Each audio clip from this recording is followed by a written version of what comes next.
G'day everybody, it's Danny from Board Game Sanctuary, a place where we talk about really cool thematic Euro games and ones that I'm really passionate about, all with a quirky twist. This video, we talk about my experiences with solo games and what I think should be included in a solo mode. Hey Danny, have you played Root on solo mode?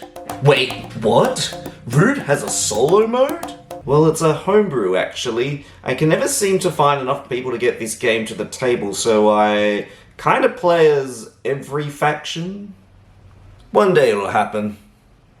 You'll find that special group of people.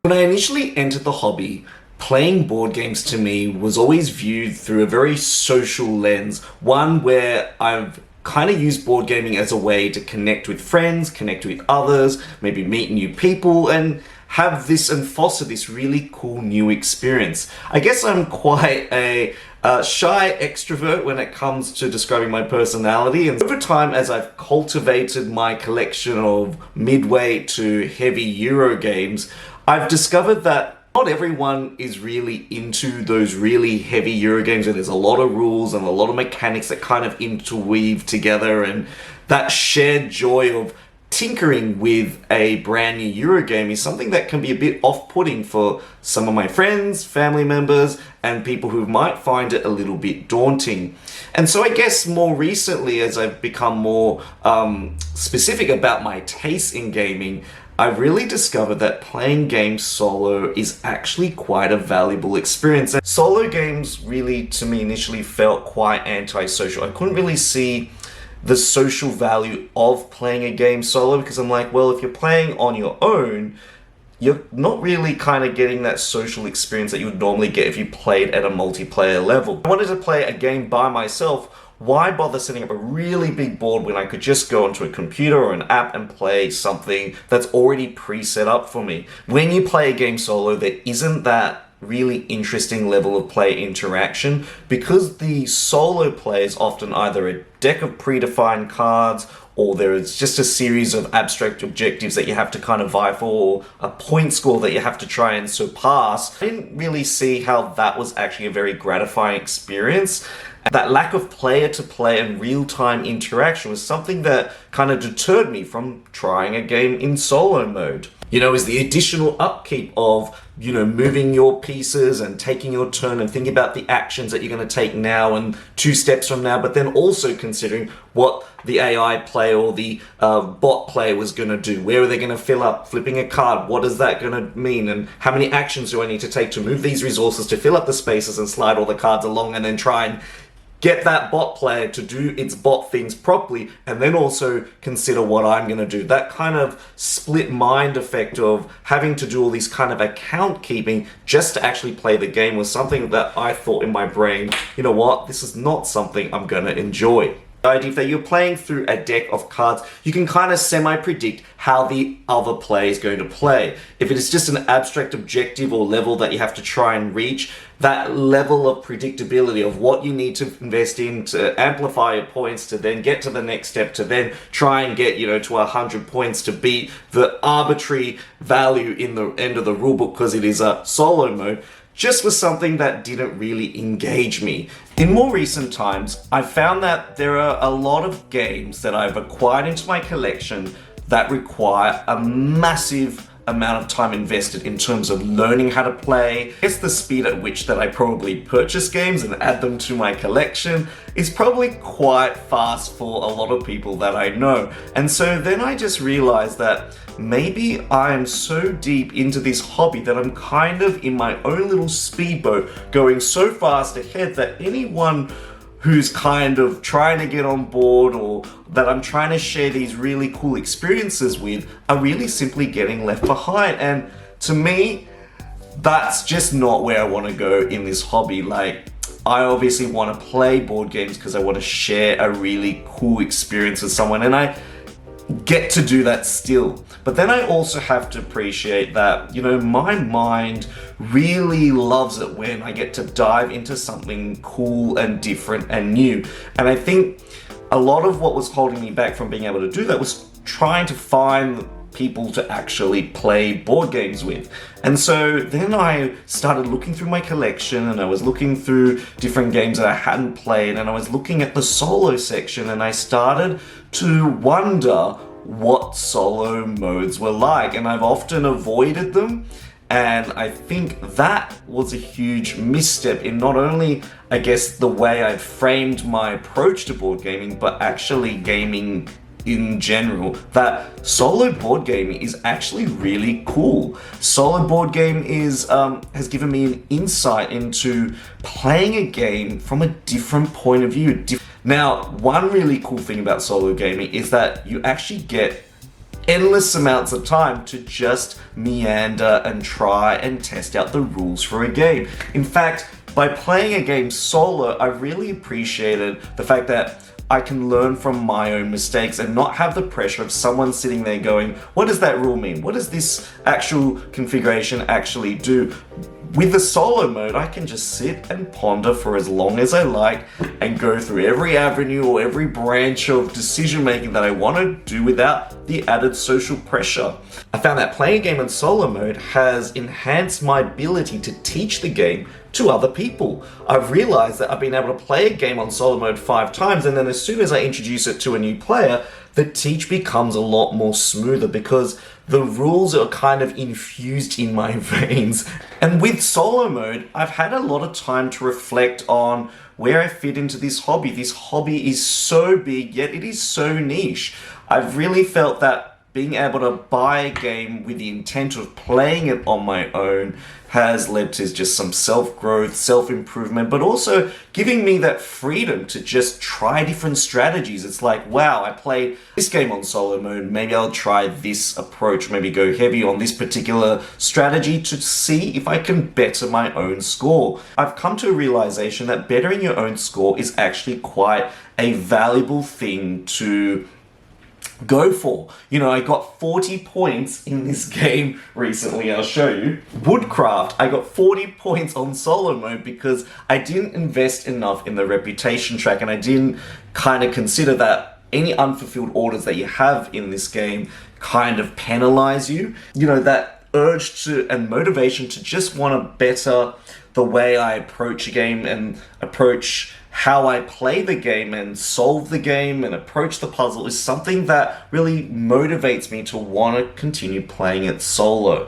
In fact, nowadays there are some games that I'll actually only play solo. So there's a game that's in my collection called Sleeping Gods, which is this massive narrative adventure of exploring different islands, uncovering stories, meeting different people along the way. It's kind of like Legend of Zelda Wind Waker. It's kind of got this open world effect where you can kind of go wherever you want. And you know, if I can find someone to play that game with, then fantastic. But actually, I enjoy kind of plodding through that game on my own, scattering all my resources out, fighting the beasts. It's kind of like reading a really cool novel on your own, or sitting back and enjoying like a trilogy of movies that you've really enjoyed throughout your life and reliving some of those cool moments. You know, it's like indulging in a really good novel. You get to really savor in some of the flavorsome text that appears. You're not subjected to time pressures. You have that time to explore the world and indulge at your own pace. There's a variety of ways that different board games incorporate a solo mode into the mechanics of their own game. And I know that some games aren't suitable for solo modes. If you're playing like a social deduction game, solo mode is not really going to fit that sort of genre of gaming. But there's lots of different approaches, and I want to talk to you about 5 different approaches that I've seen in board games in my own collection. The first approach to solo moding is using a predefined deck of cards that kind of specifies a series of actions that the simulated opponent is going to take. Woodcraft is a board game that uses that deck of cards. I find that using a deck of cards, you can kind of still predict essentially what the AI player is going to be doing, but it does mean managing the AI player is actually a lot easier. You just basically go, okay, they move that action to that spot, and we remove those 2 cards. I actually like that level of solo moding just because it means I can spend more time focusing on what I want to do and thinking through my turns rather than trying to upkeep the other player. Playing against a real opponent, I can tell you now that I played this game solo about 3 times before I played a real person, and I still got obliterated against a real person because the real person has their own desires and objectives, and the other person kept trying to use the same action that I wanted to use to set up their tableau, and they kept getting bonuses and piggybacking off things that I did. Games like Cascadia have really cool beat the score moments and modes that really increases the longevity of the game. Cascadia is a really cool game of tile placement, placing animals in particular patterns to score points, and it's a very simple family weight game that has this beautiful, gorgeous theme. And what I want to draw your attention to is this book. It has a little trail where you can write your name on it, and as you complete different campaigns, you tick them off the trail. There are so many different scenarios that are included in the game, which start from just basically beating 80 points by using these particular animal cards, and then as you progress through the campaigns, it becomes more and more varied. I just love that use of components that are already existing in the box to this tweaked and progressive gameplay that makes you feel like you're playing through a video game where the levels get harder and harder as you become more and more experienced. And it means the solo experience is far more valued. It means that every time I play the game I can go, ooh, I got that score on campaign 3, now I can try the next level up. Some games take the solo mode to another level. In fact, sometimes a solo mode can be a completely additional game in itself, and one that I played recently took me over a day to actually get my head around. Not only did I have to learn the rules to the game, but also had to learn this completely new set of rules in the solo mode, and that game was Botoku. You have to reference this ginormous table that takes up an entire page in the instruction manual. There's so many different conditional effects that this game introduces that trying to play as the solo Tengu player is really complicated. In fact, you're almost simulating a real human being. You basically have a separate board for that player, you have a deck of cards that tells you which places activate, which particular spirits they prefer, and then you've got to see what is the board game state. You go down this table and then you go, ooh, is the condition A true? No, it's not true. Go to condition B. If not, go down to condition C, and keep going down this table until you finally get to the end where the other player actually passes their turn. I had to keep referencing this table and looking at the situations of not only my own state, that I actually discovered that having my own turn took about 5% of the time of the AI player. But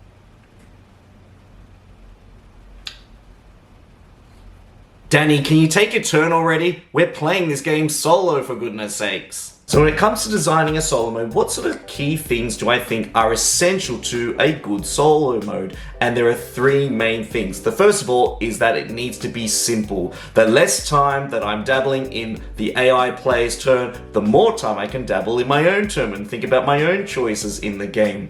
The second thing is that it's got to be unpredictable. If the AI player starts becoming predictable over time and I can essentially go, okay, in 2 turns from now, this is what they're going to do, then it kind of diffuses a lot of the excitement and the challenge that the game is going to bring. And finally, the AI mode needs to be varied and difficult as well, because if an AI is going to be really easy to beat, then you're not really going to be motivated to play the game again. So I hope this video has given you a little bit of insight into my solo experience, which is at the moment very minimal. I'm kind of at the start of my solo mode journey when it comes to board games. I'm still taking games off the shelf and going, what? This game has a solo mode? And then just unboxing it and actually just exploring the solo mode for the first time. It's, for me, a really great way to rediscover games that have been in your collection for a really long time. And, you know, when you can't have that opportunity to get people together to play, just seeing how the solo mode works and experiencing the game through a different lens is actually incredibly gratifying. And thanks once again for joining me for another Board Game Sanctuary video. If you really like my video series, consider liking, subscribing, and also supporting me on Patreon. This is Danny signing out. Don't forget to check out all the cool videos on my channel. There's something for everyone, and I look forward to bringing you another cool video in the near future soon.